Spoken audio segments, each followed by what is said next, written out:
مکین و مکان تمہارے لیے، تمہارے لیے، زمین و زمان تمہارے لیے، مکین و مکان تمہارے لیے، تمہارے لیے، چنین و چنا تمہارے لیے، بنے دو جہاں تمہارے لیے،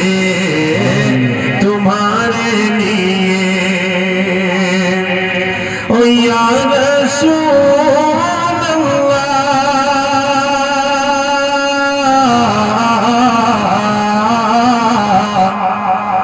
اشارے سے چاند چیر دیا، پہ ہوئے خود کو پھیر دیا۔ اعلیٰ حضرت عظیم البرکت امام اہل سنت، امام عشق و محبت، امام احمد رضا خان علی رحمت رضوان اپنے آقا کے ان دو معجزوں کا ذکر اس شعر میں کر رہے ہیں۔ اعلیٰ حضرت نے اس شعر میں آقا کونین صلی اللہ علیہ وسلم کے ایک ایسے معجزے کا ذکر فرمایا کہ شق القمر کا معجزہ اللہ کے رسول صلی اللہ علیہ وسلم تشریف فرما ہے۔ ابو جہل نے اسلام کی بڑھتی ہوئی مقبولیت کو روکنے کے لیے یمن سے مناظرے کے لیے حبیب یمنی کو بلایا۔ حبیب آؤ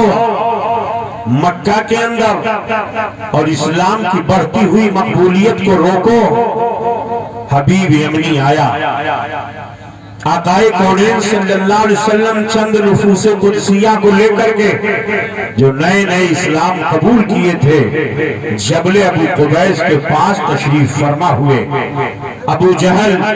ابو لہب، عتبہ، شیبہ، صنادید قریش، سرداران قریش سب کے سب آ گئے۔ مناظرہ شروع ہوا۔ حبیب یمنی نے کہا آپ اللہ کے رسول ہیں؟ آقا کونین صلی اللہ علیہ وسلم نے فرمایا ہاں میں اللہ کا سچا رسول ہوں، میں اللہ کا سچا نبی ہوں۔ آقا کونین صلی اللہ علیہ وسلم نے جب اتنا فرمایا تو حبیب یمنی نے کہا آپ اللہ کے سچے رسول ہیں تو کوئی معجزہ دکھائیے۔ آقا کونین صلی اللہ علیہ وسلم نے فرمایا کون سا معجزہ دیکھنا چاہتا ہے؟ کہا چاند چمک رہا ہے اور اس کی دودھیا روشنی میں پورا عالم منور ہے۔ آپ اگر اللہ کے سچے رسول ہیں تو آپ چاند کو دو ٹکڑے کر دیجئے، میں آپ کو اللہ کا سچا رسول تسلیم کر رہا ہوں۔ اتنا کہنا تھا، آقا کونین صلی اللہ علیہ وسلم مسکرائے اور آپ نے اپنی انگلی کا اشارہ کر دیا، چاند دو ٹکڑے ہو گیا۔ سبحان اللہ، سبحان اللہ۔ جب چاند دو ٹکڑے ہوا تو وہی اسی مجلس میں صنادید قریش میں سے 13 لوگوں نے کلمہ طیبہ پڑھ کر کے اسلام میں داخلہ لے لیا۔ ابو جہل بھاگ کھڑا ہوا کہ یہ تو محمد عربی کا جادو تو چاند پر بھی چل گیا۔ آقا کریم صلی اللہ علیہ وسلم کی اسی معجزے کو اعلیٰ حضرت بیان فرماتے ہیں کہ اشارے سے چاند چیر دیا، چھپے ہوئے خود کو پھیر دیا۔ اشارے سے چاند چیر دیا، چھپے ہوئے خود کو پھیر دیا۔ گئے ہوئے دن کو عصر کیا، یہ تاب و تواں تمہارے لیے، تمہارے لیے۔ گئے ہوئے دن کو عصر کیا یہ تاب و توار تمہارے لیے او خلیل و نجی مسیح و صفی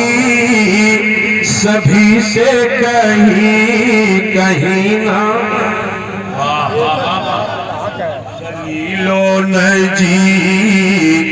مسیح و صفی سبھی سے کہیں نہ بنی خلیل و نجی مسیح و صفی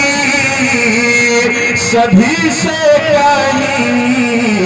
کہیں نہ بنی کہ یہ بے خبری کی خلق پھری کہاں سے کہاں تمہارے لیے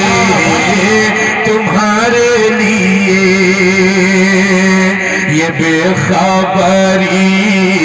کی خلق پھری کہاں سے کہاں تمہارے لیے درود پاک اللہم صلی علی سیدنا شفیعنا حبیبنا آواز ایسے ہی بڑھا کے رہیے اس میں جس میں اللہم صلی علی سیدنا شفیعنا حبیبنا مولانا محمد معدن الجود والکرم وعلی آلہ وبارک وسلم صلاة و سلاما علیک یا حبیبی یا رسول اللہ قرآن عظیم کی تلاوت کرنے والے جب قرآن کی تلاوت کرتے ہیں تو قرآن پاک کی آیت کریمہ چمک چمک کر بابا کے تہل اعلان کر رہی ہے اے مسلمانوں لا تہنوا تم غم نہ کرو ولا تحزنوا تم خوف نہ کھاؤ وانتم الاعلون ان کنتم مومنین تم ہی غالب رہو گے شرط یہ ہے کہ تم ایمان والے بن کر کے رہو مومنانہ زندگی گزارو تو غلبہ تمہارے لیے ہے کامیابی تمہارے لیے ہے فتح و نصرت تمہارے لیے ہے اللہ رب العزت کی حمایت تمہارے لیے ہے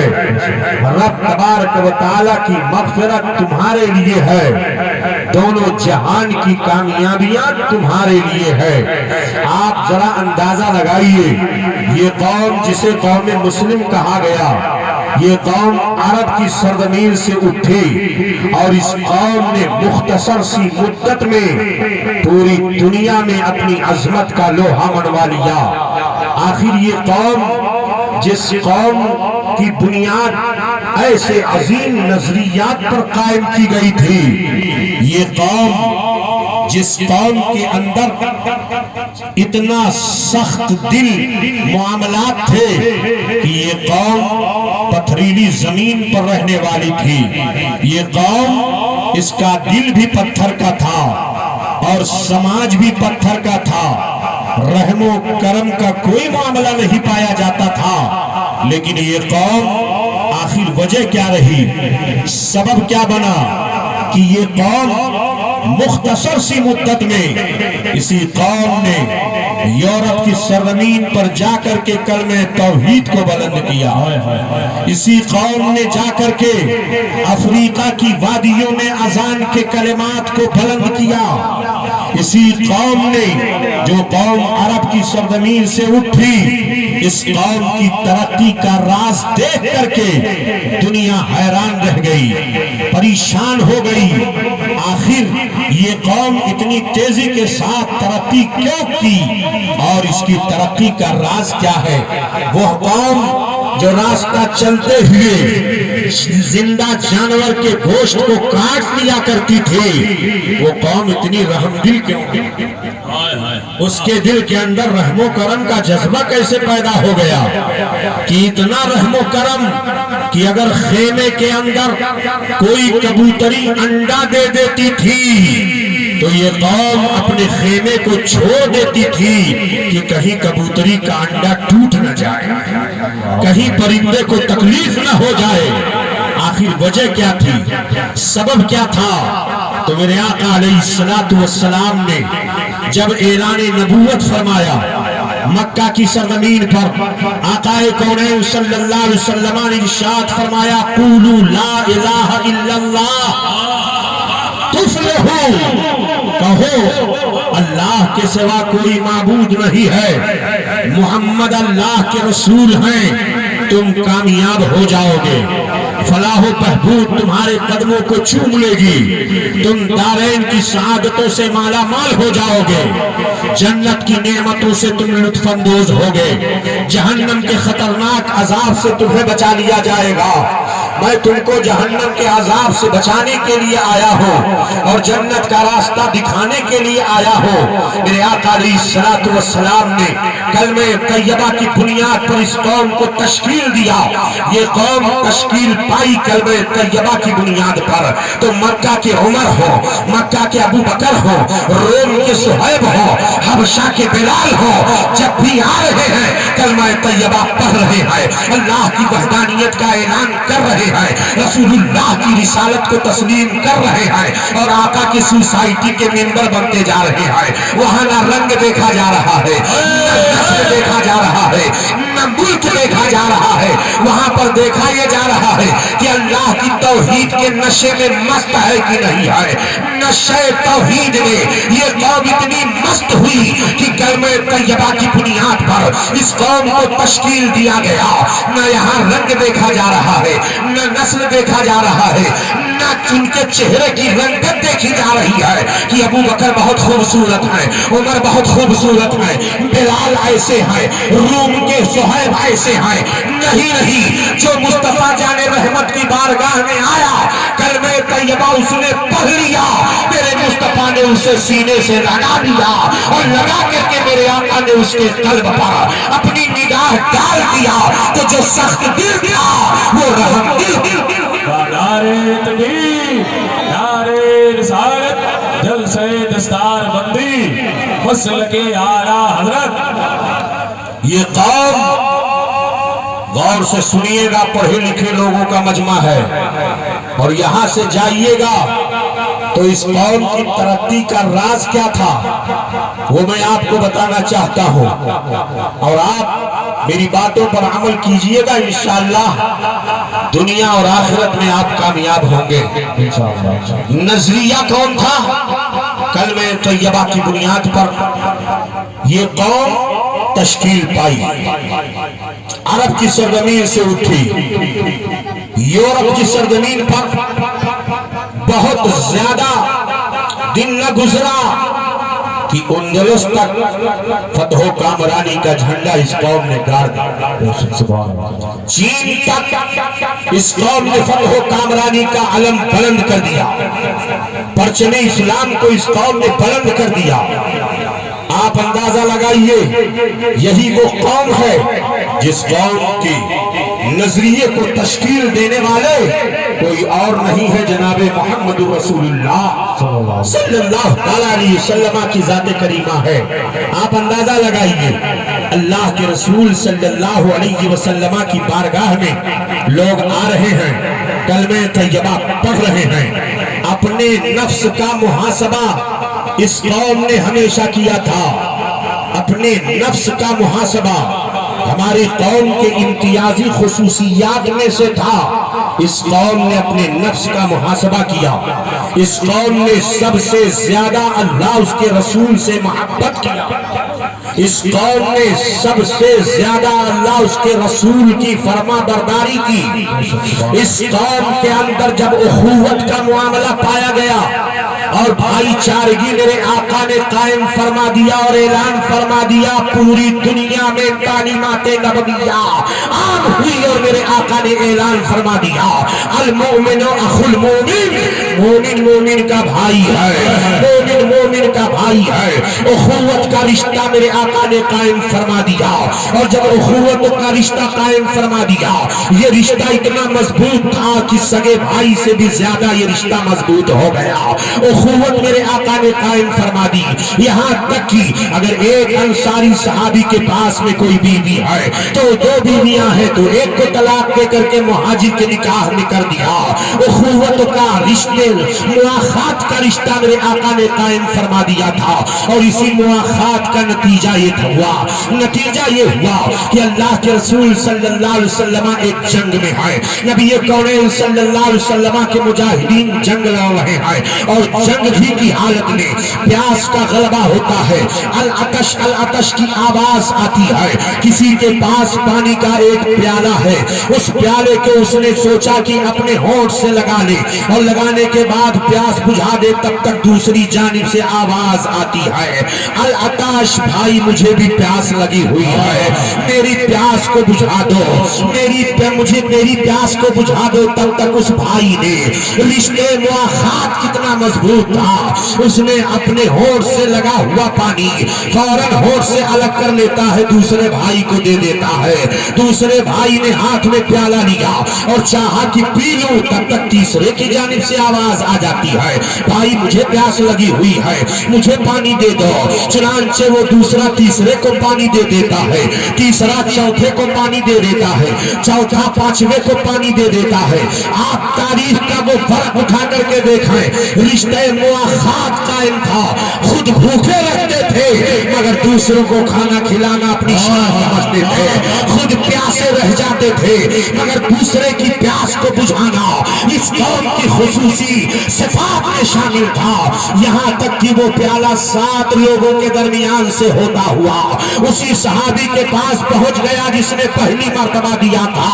اور رب کی مشیت یہی تھی کہ جیسے ہی اس نے پیالہ اپنے ہونٹ سے لگایا، جان آفری کو سپرد کر دیا، جام شہادت نوش کر لیا، ہاتھ ڈھیلا ہوا اور پیالہ زمین پر آ گیا، زمین میں سارا پانی جذب کر لیا، اور زمین میں بھی رشتے مواخات کا یہ منظر دیکھا، آسمان میں بھی رشتے مواخات کا یہ منظر دیکھا۔ آج تو یہ رشتے مواخات ہماری قوم سے نکل گیا ہے، آج ہمارا بھائی دشمن ہو چکا ہے، بھائی کا دشمن ہو چکا ہے، پڑوسی کا دشمن ہو چکا ہے، دوست کا دشمن ہو چکا ہے، عالم کا دشمن ہو چکا ہے، تاجر کا دشمن ہو چکا ہے۔ یہ رشتے مواخات جب تک ہماری قوم میں باقی تھا، ہماری قوم ترقی کر رہی تھی اور ہماری یہ قوم آگے بڑھ رہی تھی، دنیا نے اس کے قدموں کو چوم کر کے اس کی عظمتوں کا لوہا نعرے رسالت، جلسے دستار بندی، الحبیب کون کرے، نعرے تکبیر، نعرے رسالت۔ جب اس قوم کے اندر نفس کا محاسبہ، اللہ اللہ، ان کا حال یہ تھا کہ گرچہ ہے بے حد قصور، تم ہو عفو غفور، گرچہ ہے بے حد قصور، تم ہو عفو غفور، یا رسول اللہ، گرچہ ہے بے حد قصور، تم ہو عفو غفور، اور بخش دو جرم و خطا تم پہ کرو درود، تم پہ کرو درود۔ یہ قوم گناہ بھی کرتی تھی تو گناہ کرنے کے ساتھ ساتھ ذہن و فکر میں خیال آتا تھا یہ دنیا ہے، یہ دنیا کی چند روزہ کی زندگانی ہے، اگر اسلامی حدود میں سے کوئی حد ہم پر قائم کی جاتی ہے اور دنیا ہی میں ہمیں اس کی سزا مل جاتی ہے تو آخرت کی سزاؤں سے کہیں زیادہ بہتر ہے یہ سزا۔ آخرت کی سزا کو کون اپنے جسم کے اندر اپنے جسم پر برداشت کر سکتا ہے، جہنم کی سزاؤں کو کون برداشت کر سکتا ہے؟ آؤ ذرا دیکھو یہ قوم توبہ کرنے والی قوم تھی، یہ قوم محاسبہ نفس کرنے والی قوم تھی، یہ قوم امانت داری کرنے والی قوم تھی، اس قوم کے اندر دیانت داری کا جذبہ پایا جا رہا تھا، یہ قوم ہمیشہ سچ بولنے والی قوم کہلاتی تھی، یہ قوم کبھی جھوٹ کے قریب نہیں گئی،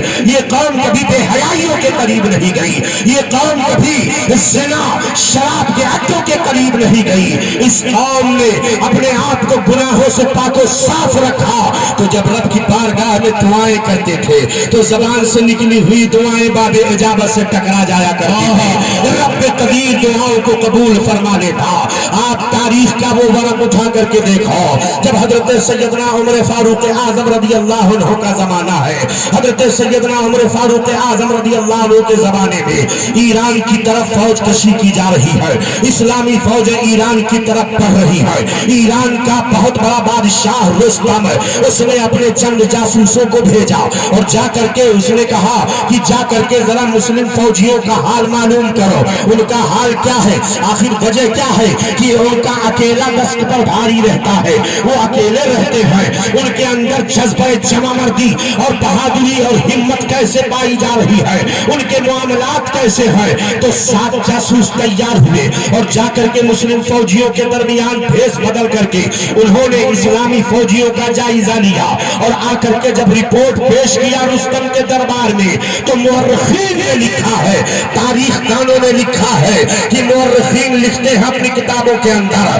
کہ جب انہوں نے رپورٹ پیش کیا تو کیسی رپورٹ تھی، انہوں نے رپورٹ پیش کیا کہ اے رستم سنو سنو، ہم نے دیکھا ہے کہ ان مسلمانوں کو یہ رات کا جب وقت ہو جاتا ہے، رات کی تاریکی پھیل جاتی ہے تو یہ خواب خرگوش میں سوتے نہیں ہے، اپنے بستر پر آرام نہیں کرتے ہیں، بلکہ یہ رات کی تاریکی میں اپنی پیشانی رب کی بارگاہ میں جھکا دیتے ہیں، اللہ کی بارگاہ میں یہ روتے ہیں، رب کی بارگاہ میں گریہ وزاری کرتے ہیں، اللہ کی عبادت میں یہ ایسے مگن ہوتے ہیں، ایسے مگن ہوتے ہیں کہ سامنے سے ہاتھی گزر جائے تب بھی ان کو سامنے سے ہاتھی گزر جائے تب بھی ان کو احساس نہیں ہوتا ہے، یہ رب کی عبادت میں اتنا مگن ہوتے ہیں، اتنا مگن ہوتے ہیں، اتنا مگن ہوتے ہیں۔ ہم فرسان بالنہار ورہبان باللیل، کا حال یہ ہے کہ یہ دن کے شہ سوار ہوتے ہیں اور رات کے عابد شب زندہ دار ہوتے ہیں، رب کی عبادت میں مصروف رہتے ہیں۔ اور ایک بات اور بتاتے ہیں رستم سن لے، کہا وہ کیا، کہا ایک بات اور بتاتے ہیں ہم، کہا وہ جب اپنا ہاتھ رب کی بارگاہ میں اٹھاتے ہیں اور رب کی بارگاہ میں آواز درد بھری آواز نکال کر کے جب یہ دعا کرتے ہیں تو ایسا لگتا ہے کہ آسمان پھٹ جائے، ایسا لگتا ہے کہ زمین پھٹ جائے، ایسا لگتا ہے کہ ہوائیں اپنا رخ بدل دیں، ایسا لگتا ہے کہ دریا کی موجیں پرسکون ہو جائیں گی اور انہیں یقین ہو جاتا ہے کہ ہمارے رب نے دعائیں قبول فرما لی ہیں، ہمارے رب نے دعائیں قبول فرما لی ہیں۔ کہ جب رستم کے جاسوسوں نے رپورٹ پیش کیا تو رستم نے اپنے فوجیوں کو بلایا، کہا ہم ایسی قوم سے جنگ نہیں لڑ ہم ایسی قوم سے جنگ نہیں لڑ پائیں گے۔ اے مسلمانوں، یہ تاریخ میں آپ کی پیش کر رہا ہوں، یہ آپ کا ماضی میں پیش کر رہا ہوں، یہ آپ کی عظمت رفتہ کی داستانے میں پیش کر رہا ہوں۔ اپنی شناخت، اپنا وجود اور اپنی معرفت خود اپنے اندر اس طرح پیدا کر لو۔ یہی وجہ ہے، عبادت کا حال میں بتاؤں، ڈاکٹر اقبال نے کہا تھا، آ گیا عین لڑائی میں اگر وقت نماز، آ گیا عین لڑائی میں اگر وقت نماز، قبلہ رو ہو کے کھڑی ہو گئی ہے قوم حجاز۔ قبلہ روح ہو کے کھڑی ہو گئی ہے قوم و حجاز، بندو صاحب و محتاج و غنی ایک ہوئے، تیری سرکار میں پہنچے تو سبھی ایک ہوئے۔ ان کا حال یہ ہے کہ وہ آپس میں ٹوٹ ٹوٹ کر محبت کرتے ہیں، اللہ کی عبادت میں مصروف رہتے ہیں، وہ اللہ اس کے رسول کی اطاعت میں لگے رہتے ہیں، اپنے نفس کا محاسبہ کرتے ہیں۔ وہ گناہ جب ان سے ہو جاتا ہے تو گناہ کرنے کے بعد وہ گناہوں پر ڈھٹائی نہیں کرتے ہیں، بلکہ رب کی بارگاہ میں روتے ہیں، گڑ گڑاتے ہیں، گریہ وزاری کرتے ہیں، آنکھوں سے آنسو بہاتے ہیں۔ ارے ان کے آنکھوں سے نکلا ہوا ایک قطرہ رب کی بارگاہ میں قبول ہو جاتا ہے، رب کی رحمت ان کا استقبال کرتی ہے۔ پروردگار عالم کی جانب سے فرشتوں کو بھیجا جاتا ہے، اے فرشتوں جاؤ امت مسلمہ کی مدد کرنے کے لیے میرے محبوب کے وفاداروں کے ساتھ ہے، تم بھی جنگ لڑو۔ رب تعالیٰ کا حکم ہوتا ہے تو رب کی نصرت آتی ہے، اللہ کی حمایت۔ یہ قوم کا مزاج تھا۔ آپ اندازہ لگاؤ، محاسبہ نفس کی بات آ گئی ہے، نفس کا محاسبہ۔ آج ہم کوئی گناہ کرتے ہیں تو گناہ کرنے کے بعد ہمیں احساس گناہ بھی نہیں رہتا، گناہ کا احساس بھی نہیں رہتا ہے۔ اگر اور ذرا دیکھو، رسول کونین صلی اللہ علیہ وسلم کا دربار گہربار ہے، صحابہ تشریف فرما ہے، بیٹھے ہوئے ہیں، تب تک حضرت ماعز اسلمی رضی اللہ عنہ آ گئے دربار رسالت میں، عرض کرنے لگے یا رسول اللہ مجھے پاک کر دیجئے۔ صحابہ کرام کا یہ عقیدہ تھا کہ رسول کونین صلی اللہ علیہ وسلم ہی کی وہ دربار، نبی پاک کا دربار ہی وہ دربار ہے جہاں سے مغفرت کا پروانہ ملا کرتا ہے، جہاں سے نجات کا پروانہ ملا کرتا ہے، جہاں سے رسول کونین صلی اللہ تعالیٰ علیہ وسلم کی نظر رحمت ملا کرتی ہے۔ اسی لیے تو اعلیٰ حضرت عظیم البرکت پکار اٹھے کہ خلق کے حاکم ہو تم، رزق کے قاسم ہو تم، خلق کے حاکم ہو تم، رزق کے قاسم ہو تم، یا رسول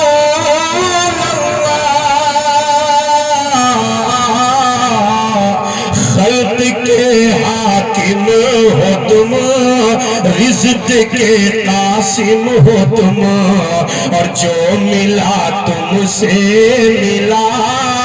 تم پہ کرو درود، تم پہ کرو درود۔ صحابہ کرام کا یہ عقیدہ تھا کہ نبی کے دربار سے ساری نعمتیں ملا کرتی ہیں، آقا کونین کے دربار گہربار سے ساری نعمتیں ملا کرتی ہیں۔ انما انا قاسم واللہ یعطی، میں تو تقسیم کرنے والا ہوں، اللہ عطا کرنے والا ہے، اللہ بانٹنے والا ہے۔ اس لیے صحابہ کرام کا عقیدہ یہی تھا کہ نبی کی بارگاہ سے مانگنا یہ شرک نہیں ہے، نبی کی بارگاہ میں دست سوال دراز کرنا یہ بدعت اور حرام نہیں ہے، بلکہ صحابہ کرام کی سنت ہے۔ ماعز اسلمی آ گئے ہیں دربار رسالت میں، عرض گزار ہوتے ہیں یا رسول اللہ مجھے پاک کر دیجئے۔ آقا ارشاد فرماتے ہیں ذرا دیکھو ماعز کو، یہ دیوانہ تو نہیں ہو گئے ہیں، ان کے پاگل پن کا حال ذرا دیکھو، یہ دیوانہ ہو گئے ہیں۔ آقا کونین صلی اللہ علیہ وسلم نے فرمایا اے ماعز ذرا دور ہٹ جاؤ، پھر وہ آقا کی بارگاہ میں آ جاتے ہیں، یا رسول اللہ مجھے پاک کر دیجئے۔ صحابہ کرام سے آقا نے فرمایا ذرا دیکھو تو صحیح ماعز کا کیا حال ہے۔ ماعز رسول کونین صلی اللہ علیہ وسلم کے چاروں جانب گھوم رہے ہیں، آقا مجھے پاک کر دیجئے، آقا مجھے پاک کر دیجئے، آقا مجھے پاک کر دیجئے۔ حضور کی بارگاہ میں عرض کرتے ہیں یا رسول اللہ مجھ سے زنا سرزد ہو گیا ہے، مجھ سے زنا کا صدور ہو گیا ہے، مجھ سے ایک فعل شلی کا صدور ہو گیا ہے، مجھ سے عمل قبیح کا صدور ہو گیا ہے، آقا مجھے پاک کر دیجئے۔ اتنا سننا تھا، نبی کونین نے اپنا رخ انور پھیر لیا، آقا کونین نے اپنا رخ انور پھیر لیا۔ وہ صحابی رسول ہے، چاروں طرف ہے، آقا کے رخ انور کو سامنے لا کر کے عرض کرتے ہیں آقا مجھے پاک کر دیجئے۔ ایک صحابی کو آقا نے حکم دیا ذرا دیکھو ماعز نے شراب شراب تو نہیں پی ہے، ماعز نے شراب تو نہیں پی ہے۔ انہوں نے منہ سونگھا اور عرض کیا یا رسول اللہ نہیں نہیں، ماعز نے شراب نہیں پی ہے، ہوش و حواس میں باتیں کر رہے ہیں، ان کا ذہن کام کر رہا ہے۔ آقا کونین صلی اللہ علیہ وسلم نے ارشاد فرمایا ماعز سے زنا کا صدور سرزد ہوا ہے، اور جب اسلامی معاملات اور قضا کے معاملات جب سارے مکمل ہو گئے تو نبی کونین نے فیصلہ صادر فرمایا ماعز کو رجم کر دیا جائے، ماعز کو سنگسار کر دیا جائے، ماعز کو پتھر مار مار کر کے ہلاک کر دیا جائے۔ اللہ اکبر! آپ ذرا دیکھو مسلمانوں، جب تک ہمارے اندر نفس کا محاسبہ کرنا اور احساس گناہ ہمارے اندر تھا،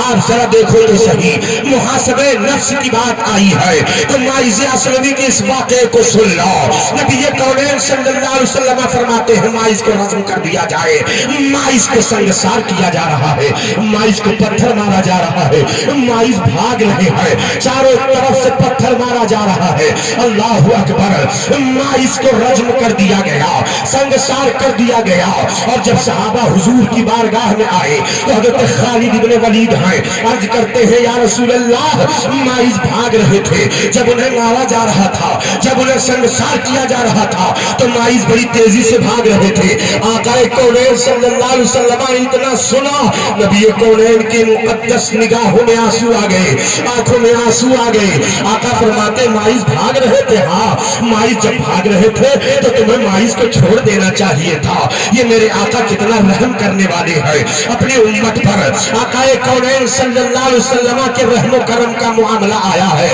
تو اعلیٰ حضرت عظیم البرکت پکار اٹھتے ہیں، ایک میرا ہی رحمت میں دعویٰ نہیں،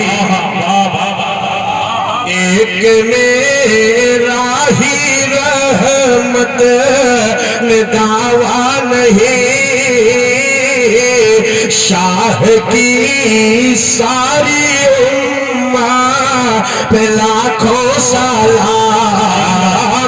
لاکھوں سلام۔ یقیناً میرے آقا سے زیادہ کوئی امت پر رحم و کرم کرنے والا نہیں ہے۔ نبی کونین رؤوف الرحیم ہے۔ آقا کونین صلی اللہ علیہ وسلم ماعز کے واقعے کو سن کر کے رو رہے ہیں،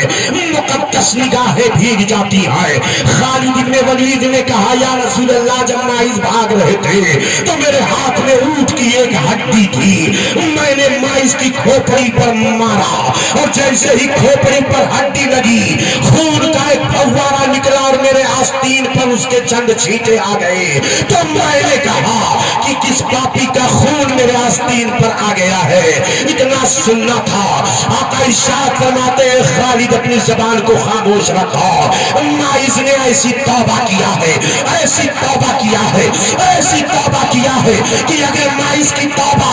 مدینہ والوں پر تقسیم کر دیا جائے تو پورے مدینہ والوں کی بخشش ہو جائے، پورے مدینہ والوں کو بخش دیا۔ سبحان اللہ! نعرہ تکبیر، نعرہ رسالت، جلسہ دستار بندی، الحبیب کانفرنس، دارالعلوم غوثیہ حبیب المدارس، نعرہ تکبیر، نعرہ رسالت۔ اب اعلیٰ حضرت عظیم البرکت کا شعر پڑھیے، گرچہ ہے بے حد قصور تم ہو عفو و غفور، یا رسول اللہ گرچہ ہے بے حد قصور تم ہو عفو و غفور، بخش دو جرم و خطا تم پہ کروڑوں درود، تم پہ کروڑوں درود۔ اس قوم کی شان یہ تھی کہ اس قوم نے اطاعت میں اور فرما برداری میں سب سے زیادہ اللہ اس کے رسول کے حکم کو مقدم کیا تھا، تب یہ قوم آگے بڑھ رہی تھی۔ آپ تاریخ اٹھا کر کے دیکھا ہے جب حضرت نبی کونین صلی اللہ علیہ وسلم نے حضرت کعب کا بائی کاٹ کر دیا، سوشل بائی کاٹ انہیں کر دیا گیا، 50 راتیں ان کا بائی کاٹ نبی کونین نے فرما دیا، اور جب بائی کاٹ کر دیا نبی کونین نے تو آقا کا حکم حکم ہے، نبی کا آرڈر ہے، رسول کونین کا حکم ہے. کوئی کعب سے بات نہیں کر رہا ہے، کوئی کعب سے قریب نہیں جا رہا ہے. وہ کہتے ہیں ایسا لگ رہا تھا کہ آسمان بدل گیا ہے، ایسا لگ رہا تھا کہ زمین بدل گئی ہے. یہاں تک کہ میں اپنے چچا زاد بھائی ابو قتادہ سے بڑی محبت کرتا تھا. میں دیوار پھاند کر کے قتادہ کے پاس گیا، میں نے سلام کیا تو قتادہ نے سلام کا جواب نہیں دیا. رسول کونین نے سوشل بائیکاٹ کا اعلان کر دیا ہے، آقا کا حکم ہے. حضرت کعب کہتے ہیں ایسا لگ رہا تھا کہ زمین اپنی وسعت کے باوجود ہمارے درمیان تنگ ہو گئی ہے. مجھے کہیں سکون نہیں ملتا، مجھے کہیں قرار نہیں ملتا، میں پریشان ہو گیا. یہاں تک کہ حضور کا قاصد آیا اور اس نے کہا بیوی سے بھی الگ ہو جاؤ، بیوی سے بھی الگ ہو جاؤ. تو کہا کیا کرو، طلاق دے دوں؟ کہا نہیں، مباشرت نہ کرنا، قریب نہ جانا، یہی آقا کا حکم ہے. حضرت کعب رضی اللہ عنہ فرماتے ہیں کہ آقا کونین صلی اللہ علیہ وسلم کے حکم پر عمل کرتے ہوئے مدینہ کے لوگ اس طرح سوشل بائیکاٹ مجھ سے کر دیے تھے کہ میرا زندگی گزارنا مشکل ہو گیا تھا، میری بیوی بھی مجھ سے الگ ہو گئی تھی. آپ تاریخ اٹھائیے، یہ قوم سب سے زیادہ اللہ اس کے رسول کی اطاعت کرنے والی تھی. اس قوم کا حال یہ تھا کہ اطاعت کی بات آئی ہے تو تاریخ اٹھا کر کے دیکھ لو مسلمانوں. جب شراب کی حرمت کا حکم نازل ہوا ہے تو مدینہ کے اندر مغرب کے وقت شراب کی محفلیں قائم کی گئی تھی. جگہ جگہ پر، نکڑوں پر، چوراہوں پر اور جگہ جگہ پر جہاں لوگ بیٹھتے تھے وہاں پر شراب کی مجلسیں قائم تھی. لوگ شراب پی رہے تھے، شراب کا جام ہاتھ میں تھا، سراہیاں ہاتھوں میں تھی، جام و سبو اڈیلے جا رہے تھے، لوگ پی رہے تھے. تب تک نبی کا منادی اعلان کرتا ہے انما الخمر والمیسر والانصاب والازلام رجس من عمل الشیطان فاجتنبوہ. اے لوگوں سنو سنو، شراب حرام قرار دے دی گئی ہے، جوا حرام قرار دے دیا گیا ہے، بتوں کے استھان پر جانا حرام قرار دے دیا گیا. یہ سب شیطانی عمل ہے، لہذا تم اس سے بچو تاکہ تم کامیاب ہو جاؤ، تاکہ تم فلاح پا جاؤ. اتنا سننا تھا، تاریخ گواہ ہے. جس کے ہاتھ میں شراب کا جام تھا پھینک دیا، جس نے منہ میں شراب لے لیا تھا تھوک دیا، جس نے منہ میں لے کر کے شراب اپنے پیٹ کے اندر ڈال لیا تھا اس نے ہاتھ ڈال کر کے اپنے منہ کے اندر پلٹی کر دیا. نبی کا حکم ہے، آقا کونین کی اطاعت اور فرما برداری اور تابع داری کرنے کا جذبہ اس قوم کے اندر پایا جا رہا تھا. نبی کونین صلی اللہ تعالی علیہ وسلم کے حکم پر عمل کرنے والی یہ قوم تھی اور سب سے زیادہ اللہ اس کے رسول سے محبت کرنے والی. آج جب محبت کی بات آتی ہے، جب الفت نبی کی بات آتی ہے، محبت رسول کی بات آتی ہے تو ہماری قوم نعرہ لگانے میں تو بہت آگے ہے، مگر پنج وقتہ نماز ادا کرنے کو کہا جائے تو مسجدیں خالی رہ جاتی ہے، نماز ادا کرنے کی توفیق نہیں ہوتی ہے، پنج وقتہ نمازیں اس سے چھوٹ جاتی ہے. آؤ ذرا دیکھو مسلمانوں، جنگ احد لڑی گئی اور جنگ احد میں ایک عورت ایسی ہے مدینہ کی، اتنا عشق ہے حضور کا دل میں، اتنی محبت ہے دل کے اندر کہ اس کا شوہر شہید ہو گیا، باپ بھی شہید ہو گیا، اس کا لڑکا بھی شہید ہو گیا، اس کا شوہر بھی شہید ہو گیا. اللہ اکبر. جس عورت کے سامنے چار چار جنازے ہوں، بھائی بھی شہید، باپ بھی شہید، لڑکا بھی شہید، شوہر بھی شہید، وہ مدینہ سے باہر جب نکلتی ہے تو شیطان نے خبر اڑا دیا تھا حضور کے تعلق سے کہ حضور کو قتل کر دیا گیا ہے. معاذ اللہ رب العالمین.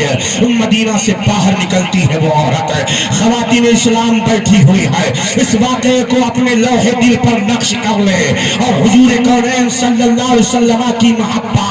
اپنے دل کے اندر سب سے زیادہ سجا لے، محبت رسول کا چراغ جلا لے اور یہاں سے جائے تو ہمیشہ بارگاہ نبوی میں، بارگاہ رسالت میں درود و سلام کا نذرانہ پیش کرتی ہوئی محبت رسول میں اپنی زندگی کو گزارے. وہ عاشقہ ہے، وہ محبہ ہے، وہ حضور سے محبت کرنے والی ہے. چلی جا رہی ہے، کسی نے کہا تیرا شوہر شہید ہو گیا ہے اور آگے بڑھی، کہا کوئی غم نہیں ہے اور آگے بڑھی. کہا کسی نے تمہارا بھائی بھی شہید ہو گیا ہے، کہا کوئی غم نہیں ہے. بتاؤ میرے آقا کا کیا حال ہے. ہے، میرے مصطفیٰ کا کیا حال ہے، میرے محبوب کا کیا حال ہے، نبی کونین کا کیا حال ہے۔ کسی نے کہا شوہر شہید ہو گیا اس کے بارے میں نہیں پوچھے گی، باپ شہید ہو گیا اس کے بارے میں نہیں پوچھے گی، بیٹے شہید ہو گئے اس کے بارے میں نہیں پوچھو گی۔ اس نے کہا اے لوگوں سن لو،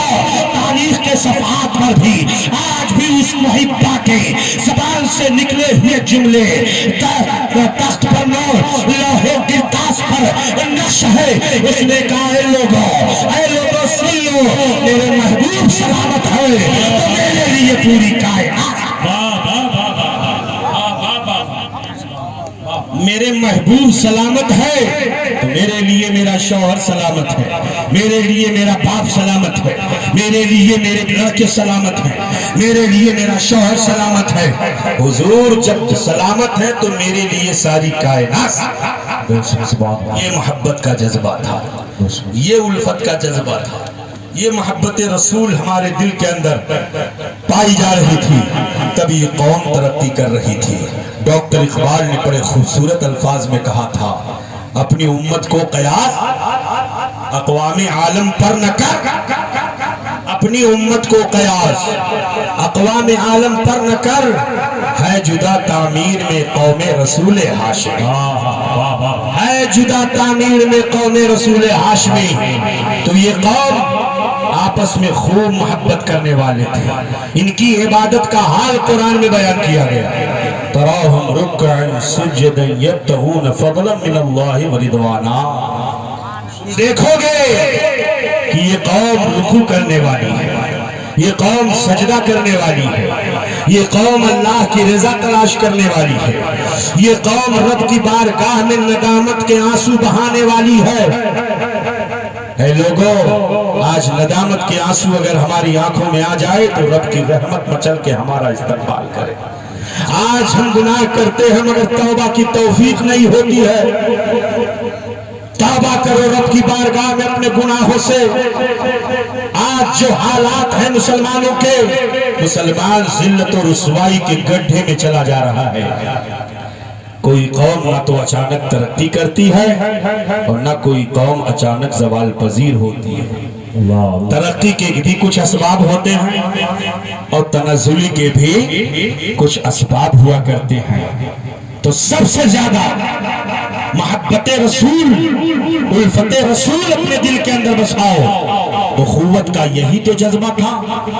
کہ چند یتیموں کی آواز پر محمد بن قاسم سندھ تک آ گیا۔ یہی اخوت کا تو جذبہ تھا